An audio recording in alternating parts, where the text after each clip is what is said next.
সত্যি মা? হ্যাঁ বেটা, আমার একটা বান্ধবী তোর জন্য অনেক বড় ঘরে কাজ ঠিক করেছে, যেখানে তুই কাজ করতে যেতে পারবি। ঘরে একটা নতুন কাজের লোক আসবে। আমার বন্ধুকে বলছি তোকে ঠিকানা পাঠিয়ে দিবে। আচ্ছা মা, আমি আজকেই চলে যাব।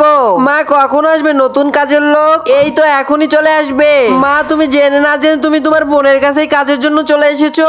পেট ভরার জন্য করতেই হবে, কিন্তু আন্টি যদি আমাদের চিনে ফেলে? কেউ চিনবে না বেটা। আমরা আপনাদের নতুন কাজের লোক, কি কাজ করতে হবে? এই কাজটাকে পরিষ্কার করে দাও। আরে আমার বোন আশা? কে আশা? ম্যাডাম, আপনাদের কোথাও ভুল হচ্ছে। আরে আমিও যে কি ভাবি, আমার বোন কি কাজ করতে আসবে? নিরাশা দিদি যদি জানতে পারে আমাকে অনেক অপমান করবে। বেটা, কাজ করে মজা পাচ্ছিস? অনেক মজা লাগতেছে কাজে মা। আরে মা তো আশাকে আর আমাকে সেম চুড়ি দিয়েছে।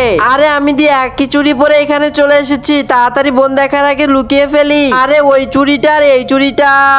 আরে এই কাঁচামরিচটাও নিয়ে নেই। আরে আশা, তুই এইভাবে আঙ্গুল ফুটাইস না, আম্মু বলে এগুলো ভালো না। কাজের লোক, আমার এক্সারসাইজ শেষ হয়ে যাচ্ছে, তাড়াতাড়ি আপেল নিয়ে আসো। আমার আপেলের সাথে সস।